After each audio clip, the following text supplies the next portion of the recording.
Natasha, and thank you so much for joining me today. Well, today we are going to be focusing on creating a full-sized over-the-edge shaker card. Now, these are super fun, but most importantly, I think they are the easiest type of shaker card to create because there's kind of no dies or anything involved. Now, obviously for this one, you need to have some sort of background image, and you can build this however you like. You could do some stamping, you could add on some die cut cutouts or pre-made cutouts, or you could just have a piece of patterned paper and then you could pop a focal point on top of the entire shaker.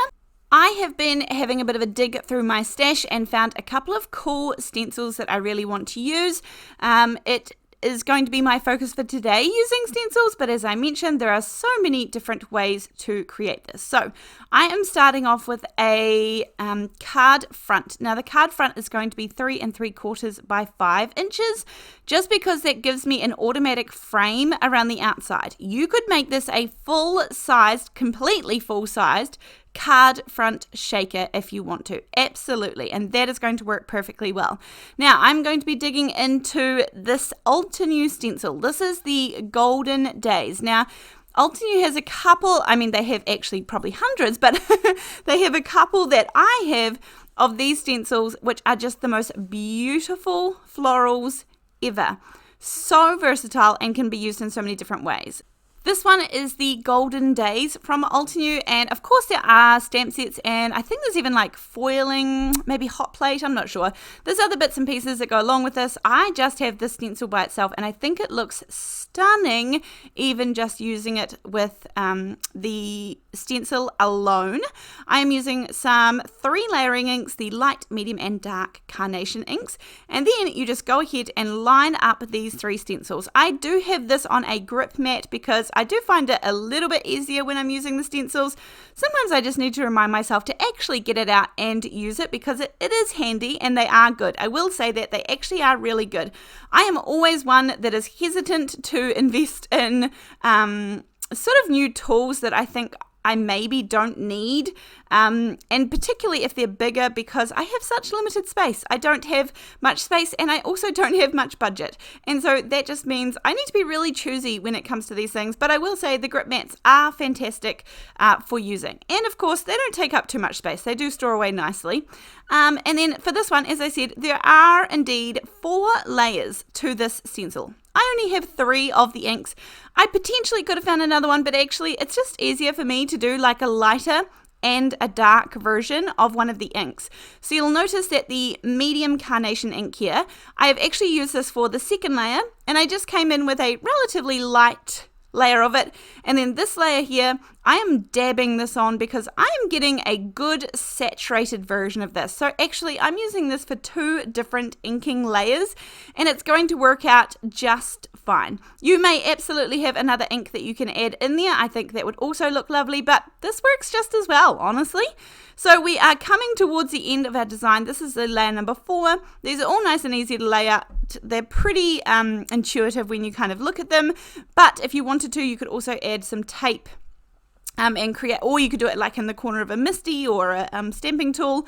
And of course there are more layers here. There actually are other little bits and pieces that you can add in and finer details, but this is enough for me. I'm pretty good. I picked up my yellow blending brush to do the center piece here and just used whatever was left on it. And again, there are more layers to this, but this will do. It's just fine for me. And then I'm going to use the Gina Elegant Thoughts. I really love this one. This is a well-loved stamp set in my collection. Very well-loved. And it is absolutely one of my go-tos. It has so many good sentiments, sort of that scripty but nice to read, goes with everything sort of style. It's also a smaller stamp set, obviously, so that makes it a really good price point. We love that about it. And then this is the base part ready to go. As I said, you could do stamping for this. You could do die cut elements. You could do stenciling of any variety. Lots of different ways you can go about creating this. Right, let's get to the shaker part. Now, I'm actually going to reuse a little bit of plastic here, and that is fine. You can use some decent acetate. Make sure that it's not that sort of flimsy plastic covering that stamp sets kind of come in. You want it to be a little bit stronger than that, more like that sort of solid plastic rather than that flimsy plastic. And then for this, you know I'm not good at measuring and I don't love it. So I really do just use whatever size you've got. And I tend to do about somewhere between 1/4 inch and 1/2 inch off the side, off all 4 sides. Because remember, we are going over the edge. We want this to be a complete panel shaker card. So I really do just hold the image in there and then roughly see how wide I need to make my piece. And then at this point, I also need to do some score lines. So you can see that this trimmer has the score and a cutting blade. This is the Dress My Craft trimmer. As usual, everything is linked down below if you want to clarify what I'm using. But what I do is I score about, whatever you're deciding. Maybe do 1/4 inch. If you've got excess, 1/2 inch does give you lots of good space. And you score 1/2 inch line, and then I miter the corners just so that it's nice and easy, which basically just means angling them off, cutting them off at an angle like you can see here, so that they fold in and meet nicely together. And then on the outside flaps that you're going to fold in, I have put some score tape, some really strong double-sided adhesive, and then I fold in all of the acetate bends. This one is quite thick, I will say. I really do like the Hero Arts acetate. I quite like using that one. They come in 5 inch by 6 inch sheets and also 4 1/4 by 5.5 inch sheets. That is my ultimate go-to, but we're reusing some packaging here and I did have to cut a little bit off the bottom. And this one is ultra strong. At this point, pop your panel in face down and then remove 3 of the sides of the double-sided adhesive. Don't do the 4th one because we haven't put any shaker filling in yet. We're just creating the pocket. So everything is nice and secure except for the top here, which I have left open. And this is where I'm going to pop in some sequins or some confetti, or you could use a hole punch and cut it out of some silver or gold cardstock or mirror cardstock or some satin cardstock. You can use pre-made ones like I am using here today. I just happen to have something, it's not by the same company at all. It is these sequins are from Simon Says Stamp. They're completely flat. I really have taken a liking to these for decorations and for shaker cards because it makes a completely flat shaker card, and that's what I love about these off the edge ones. Really, really fun. So then I go ahead and close this up. Now, my advice would be honestly to put in maybe less than what you think you might need. I find less is more when it comes to shaker cards. I have a tendency originally to overfill them, but I think it just looks best if you just stop a little before you think is good, and that tends to work out for me. Then I add some more double-sided tape to the back. I also add it around the edges just because I want to make sure that that acetate is well and truly securely closed. I have my card base here, and as I mentioned, I made this so that it has a border, but you absolutely could make this completely full-sized, and this would be a completely flat over the edge shaker card. So a huge, beautiful panel shaker card. I absolutely love this look. Just to show you like a couple of different options, I'll show you another one in a minute as well.